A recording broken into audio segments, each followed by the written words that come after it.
Photos కాదు, వీడియోనే, video తీస్తాను.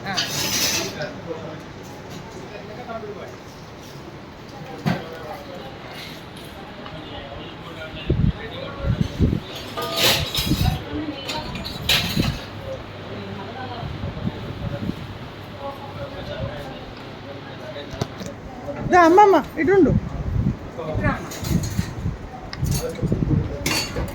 హలో అండి, కరీంనగర్లో కేబుల్ బ్రిడ్జ్ దగ్గర ఉన్నటువంటి ఒక వృద్ధాశ్రమము. ఈరోజు మా పెళ్లి రోజు సందర్భంగా ఈ వృద్ధాశ్రమంలో ఉన్నటువంటి వాళ్ళకి భోజనాలు పెట్టిద్దామని వచ్చాము. దాదాపుగా ఒక 47 మంది ఉన్నారండి ఇక్కడ. ఇది 20 సంవత్సరాలైంది ఈ వృద్ధాశ్రమం ప్రారంభమయ్యి. అయితే దీని గురించి పట్టించుకునే వాళ్ళు ఎవరు లేరు. దాతలు ఎవరైనా ఉంటే వచ్చి ఇక్కడ మీరు ఏమైనా ఇచ్చిన వస్తు రూపేణా ఇచ్చినా లేకపోతే భోజనాలు పెట్టించినా చేసినా కూడా వాళ్ళు దాన్ని స్వీకరిస్తారు. దాదాపుగా అందరూ కూడా పిల్లలు లేని వాళ్ళే, కొడుకులు కానీ కూతురు కానీ ఎవరు కూడా లేరుట. మీరు రండి ఒకసారి. ఈయన 20 సంవత్సరాల నుంచి వీళ్ళకి సేవ చేస్తున్నారంటే ఈ వ్యక్తిని మనము ఎంత అప్రిషియేట్ చేయాలంటే అంత అప్రిషియేట్ చేయాలి. 20 ఇయర్స్ నుంచి తను సొంతగా ఆయన ఎవరు ఏ విధమైనటువంటి సహాయం చేయకపోయినా కూడా తను ఒక్కరే మెయిన్గా దాని గురించి శ్రద్ధ తీసుకుంటూ చేస్తున్నారు. ఇది మెయిన్ కరీంనగర్ కేబుల్ బ్రిడ్జ్ దగ్గర ఉన్నటువంటి పేరండి బీబీ ఫౌండేషన్. బీబీ ఫౌండేషన్ అంటే ఎవరైనా కూడా చెప్తారు. బస్ స్టాండ్ నుంచి మనం ఆటోలో రావచ్చు. దాతలు ఎవరైనా కూడా ఇక్కడికి వచ్చి ఈ వీడియో చూసిన తర్వాత మీకు ఫోన్ నెంబర్ కూడా చెప్పండి. ఈ వృద్ధాశ్రమం పేరు బీబీ ఫౌండేషన్ వీరబ్రహ్మేంద్ర అనాథ వృద్ధుల ఆశ్రమం. కేబుల్ బ్రిడ్జి దగ్గర ఉంటుంది, కరీంనగర్ బైపాస్ రోడ్లో. నా ఫోన్ నెంబర్ వచ్చేసి 9949914242. గత 20 సంవత్సరాల నుంచి ఈ అనాథ వృద్ధాశ్రమం నడుస్తూ ఉన్నది. ఇందులో 120 మంది చనిపోయారు ఇప్పటి వరకు. 97 శవాలు ఈ చేతుల మీదకి వెళ్ళే దాన సంస్కారాలు చేయడం జరిగింది. ఇప్పుడు ఈ మేడం సార్ వాళ్ళు వచ్చారు. ఈరోజు భోజన దాత వీళ్ళు కూడా ఇక్కడ చూసి చలించి వాళ్ళ యొక్క అభిప్రాయం మీకు తెలియజేస్తున్నారు. దయచేసి ఎవరైనా ఉంటే కనుక మేము డబ్బులు ఎక్కడ కూడా బయట ప్రపంచంలో బుక్కులు పట్టుకొని తిరిగి అడగము. ఈ చరిత్ర కరీంనగర్ పట్టణ ప్రజలకే కాక జిల్లా ప్రజలందరికీ కూడా తెలుసు. ఎవరైనా ఇస్తే మాత్రం మేము వద్దనము. అట్లా అని చెప్పి 90% ఇక్కడ వస్తు రూపేణ వస్తున్నాయి. చాలామంది వృద్ధులు అందరూ అనాథలే కూడా, ఒకళ్ళిద్దరు తప్ప అందరూ కూడా అనాథలే. ఆ ఒక్కరిద్దరు కూడా వాళ్ళ కొడుకులు బిడ్డలు చనిపోయారు అని వీళ్ళు అనుకుంటారు, మాకెవ్వరు లేరు అని వాళ్ళు అనుకుంటారు. అట్లా ఒక్కొక్కరు 10-15 సంవత్సరాల నుంచి ఒక ఇద్దరు ఉన్నారు. ఇప్పటివరకు 120 మంది చనిపోయారు, 97 మోసినాము. చాలా పెద్ద అనాథ వృద్ధాశ్రమం కడతా ఉన్నాము. ఆ వృద్ధాశ్రమం వచ్చేసి 150 మంది బ్రతికే అటువంటి 150 నుంచి 200 మంది బ్రతికేది అటువంటిది కడుతున్నాము. దానికి కూడా దాతలు ఉంటే జీపే నెంబర్ ఇదేనా? నేను చెప్పిన నంబరే జీపీ నంబరు. మీరు ఏది ఉన్నా కూడా 20 సంవత్సరాల నుంచి నడుస్తున్న సంస్థ కాబట్టి మీరు గమనించి తెలుసుకొని ఏమైనా సహాయం చేస్తే చేయొచ్చు అని చెప్పి మీకు ఈ సందర్భంగా తెలియజేస్తూ, ముఖ్యంగా సార్కు మరియు మేడంకు నా యొక్క ధన్యవాదాలు తెలియజేస్తున్నాను.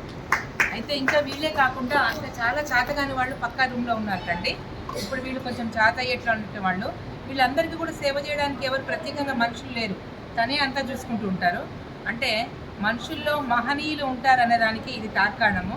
ఈయనకు తనకి వాళ్ళు ఎవరూ ఏం కాకపోయినా కూడా వాళ్ళందరినీ గురించి ఇంత శ్రద్ధ తీసుకుంటున్న ఆయనకి మనమందరం మనకు తోచిన సహాయం చేయాలని మీరందరూ కూడా సహాయం చేస్తారని ఆశిస్తూ ధన్యవాదాలు. అన్నం పెట్టినా ఫస్ట్ ఇంత పెద్ద గంట పెట్టిందో అన్నంలో తింటారా? పెట్టి మంచిగానే తింటారు.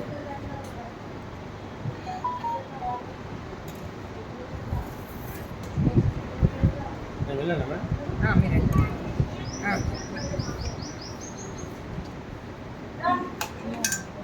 ఇంకొంచెమైనా వేస్తాను, ఇంకొంచెం అంటే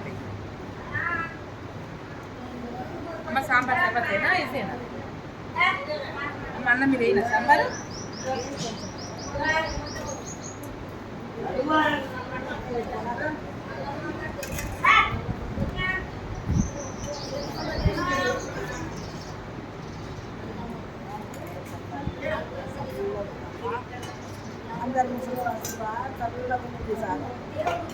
సాంబార్ వేస్తాను, కూర ఇందులో వేస్తా, సాంబార్ అందులో వేస్తా.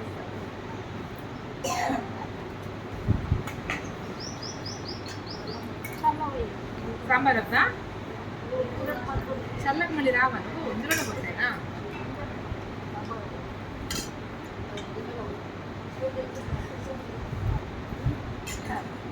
అమ్మ నమస్తే సార్, నమస్తే. మీ కడుపు చల్లగా ఉన్నా?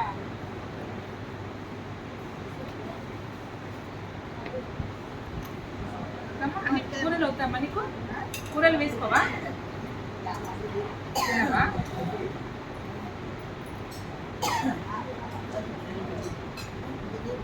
సాంబార్ అన్ని మీదనేనా? ఇవి వేస్తాం, పాపడాలు వేస్తాం.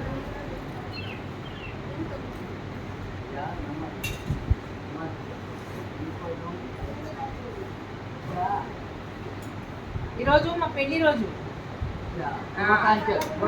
అయ్యా